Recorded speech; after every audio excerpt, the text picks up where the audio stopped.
Dans notre deuxième lecture, Saint Paul nous enseigne que la résurrection du Christ nous ouvre les portes du royaume des cieux. La deuxième lettre de Saint Paul apôtre nous est tirée du livre des Corinthiens, 1 Corinthiens, chapitre 15e, du 12e au 20e verset. Diawo Obanana, un fufu Paul, un yate ahi elebia, a katebiana, a son duma anti, un dete, un nebia, un beya enin, un beya ayamaya ayop, un laou. Frères, nous proclamons que le Christ est ressuscité des morts. Alors, comment certains d'entre vous peuvent-ils affirmer qu'il n'y ait pas de résurrection des morts? Si les morts ne se ressuscitent pas, le Christ non plus n'est pas ressuscité. Et si le Christ n'est pas ressuscité, votre foi ne mène à rien. Vous n'êtes pas libérés de vos péchés. Et puis, ceux qui sont morts dans le Christ sont perdus. Si nous n'avons mis notre espoir dans le Christ pour cette seule vie, nous sommes les plus à plaindre de tous les hommes. Mais non, le Christ est ressuscité d'entre les morts, peut être parmi les morts le premier ressuscité.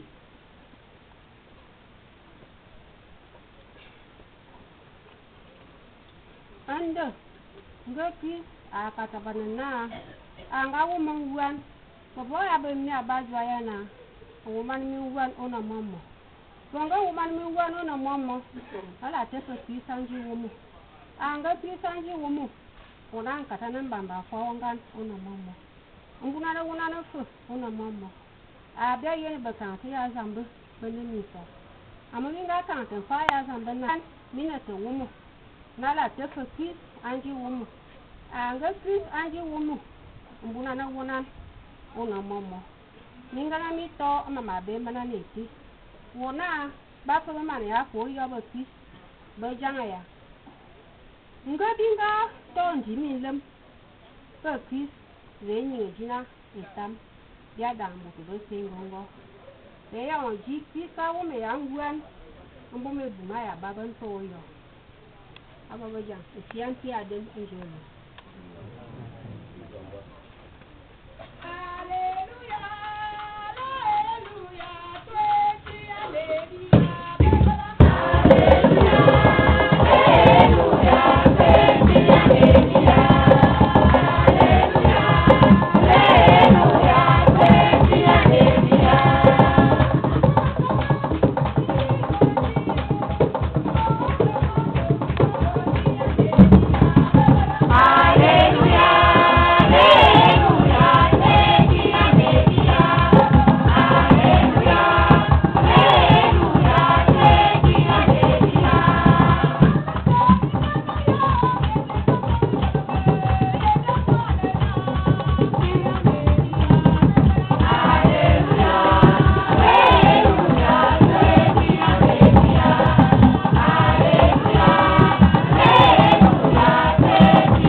Le Seigneur soit avec vous. Et avec votre... Jésus parlait à ses disciples de sa venue. Quand le Fils de l'homme viendra dans sa gloire et tous les anges avec lui, alors il saisira sur son trône de gloire. Il placera le bébé à sa droite et les chèvres à sa gauche. Alors le roi dira à ceux qui seront à sa droite, venez les bénis de mon Père, recevez un héritage le royaume préparé pour vous depuis la création du monde. Car j'avais faim et vous m'avez donné à manger. J'avais soif et vous m'avez donné à boire. J'étais un étranger et vous m'avez accueilli. J'étais nu et vous me répondrez, Seigneur, quand est-ce que nous t'avons vu? Tu avais donc faim et nous t'avons nourri. Tu avais soif et nous t'avons donné à boire. Tu étais un étranger et nous t'avons accueilli. Tu étais nu et nous t'avons habillé. Tu étais malade ou en prison. Quand sommes-nous venus jusqu'à toi? Et le roi leur répondra, Amen, je vous le dis, chaque fois que vous l'avez fait à l'un de ces petits qui sont mes frères, c'est à moi que vous l'avez fait. Acclamons la parole de Dieu.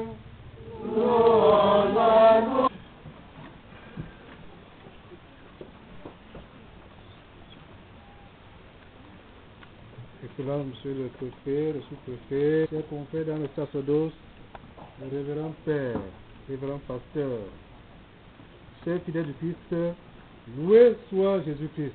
Amen. Si nous sommes rassemblés ici, c'est pour intercéder en faveur de notre père, ami et connaissance, monsieur Akwa Obama Bernard, que le Seigneur a rappelé auprès de lui. Dans les situations tragiques de la mort, nous sommes parfois désespérés de vivre et nous nous posons souvent les questions suivantes. À quoi bon de vivre lorsqu'on sait qu'on va mourir? Dans la première lettre aux Thessaloniciens, Saint Paul interpelle les croyants sur leur capacité à faire valoir au nom de la foi leur espérance face à la mort. Il ne faut pas que vous soyez abattus comme les autres qui n'ont pas d'espérance. La résurrection du Christ est au cœur de la foi chrétienne. La résurrection du Christ fait de la mort une phase de la victoire sur la vie, un passage de survie, une vraie passe vers l'éternité de la vie. Et si le Christ n'est pas ressuscité, vaine sera votre foi. C'est donc par la communion au Christ ressuscité que la vie survit et que la mort meurt. La résurrection de l'homme dans le Christ est une nouvelle création, car elle est la phase culminante du salut. Dieu qui, dès ici-bas, actualise le salut en nous, dans le Christ, parachève cette œuvre par notre résurrection. Celle-ci est la victoire de ce qu'il y a de divin en nous, à savoir l'Esprit. L'Esprit survit quand le corps dépérit. Nous le savons, dit Saint Paul, le corps qui est notre demeure sur terre doit être détruit. La survie de l'Esprit en tant que fruit de la résurrection nous introduit dans la communion avec Dieu pour l'éternité. Saint Paul nous enseigne que nous sommes citoyens des cieux. Le Seigneur Jésus-Christ transformera notre pauvre corps à l'image de son corps glorieux. Cette nouvelle vie en esprit a pour résidence les cieux. Dieu construit pour nous dans les cieux une demeure qui n'est pas faite de main d'homme. Cette demeure nouvelle qui échappe aux lois de cette terre est avec Dieu et donnée pour toujours la fin du dernier ennemi de l'homme, à savoir la mort. Le dernier ennemi qui détruira, c'est la mort, car il a tout mis sous ses pieds. 1 Corinthiens 15, 26.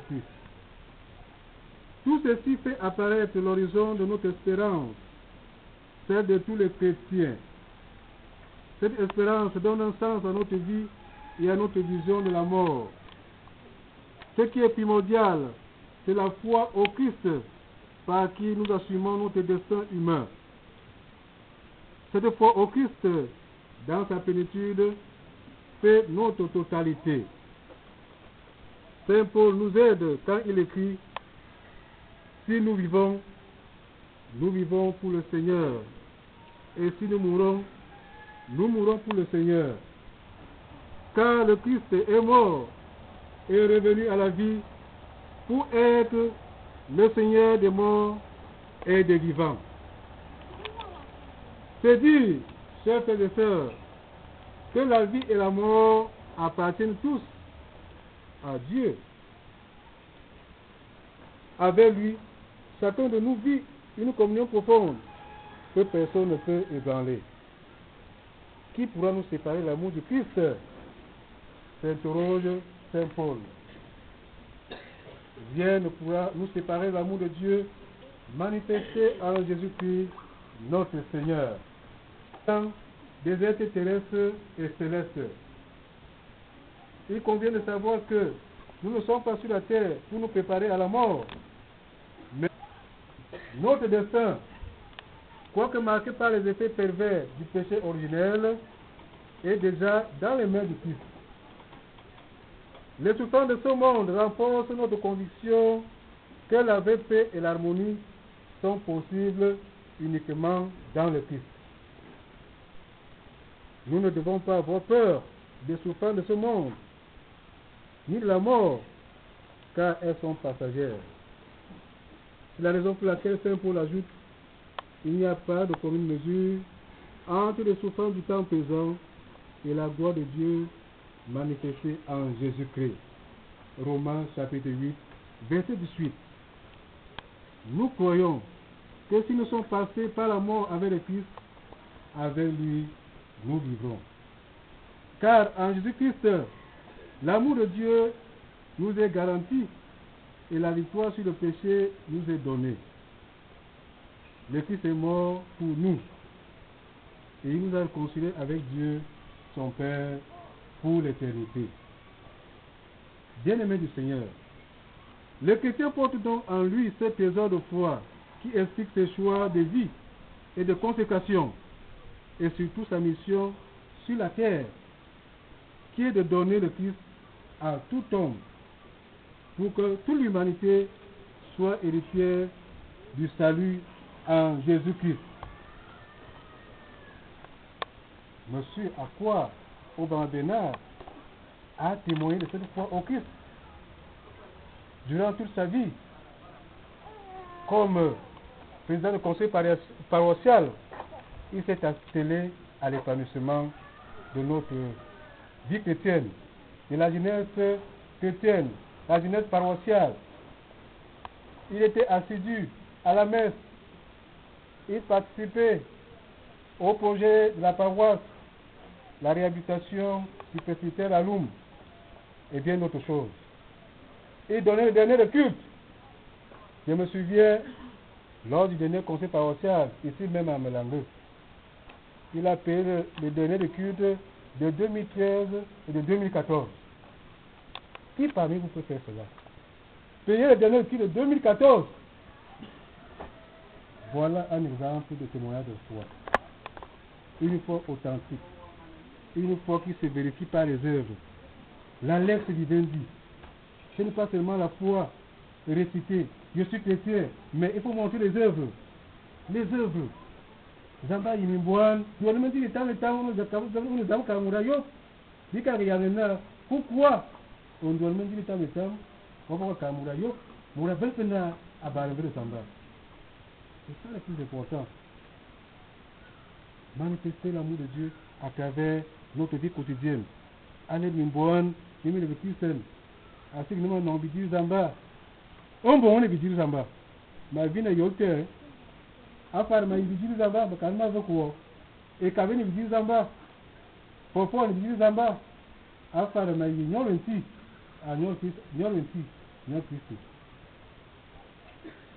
Zamba yini mbuan. Une main de cette semaine, il que Dieu il que pourrait d'amener. On peut avoir tous les sacrements, mais si on ne pratique pas les œuvres de la foi, du témoignage. Ce sont les chrétiens qui font la corruption. Pour signer un dossier, tu dois demander l'argent. Est-ce que le gouvernement ne te donne pas l'argent à la fin du mois? Voilà les témoignages. Voilà les témoignages. Et quand nous regardons la vie de M. Akwa, il a témoigné l'ami de Dieu. Dans sa vie, dans sa famille. Comme président du conseil paroissial, il ne cessait de me proposer des conseils. Afara, voilà deux exemples. Afara, Vibona. Voilà le témoignage. Nous cherchons les saints. Les saints sont parmi nous. Le saint n'est pas seulement celui qui est canonisé. Il y a des saints dans nos familles, des modèles de foi. Monsieur Akwa en est l'exemple. Et je suis sûr que le Seigneur ne peut pas le laisser. Quittez-le. À bon gaspillage, à son yeux, à gaver des boulins à Dinganda. Un des biens, bien langue, bien paroisse et plein, et non, exemple, boulneté, à l'Igdia. Il s'amusait à parler avec sa foi. Quand il s'agissait de dire la vérité, il te disait, voilà l'exemple à suivre. Demandons au Seigneur, s'il a commis quelque faute, de lui accorder sa miséricorde. Et nous, qui sommes encore sur le chemin, puissions-nous, après les larmes et les douleurs de cette vie, aller à la rencontre de notre Père dans le royaume des cieux. Au Jésus-Christ.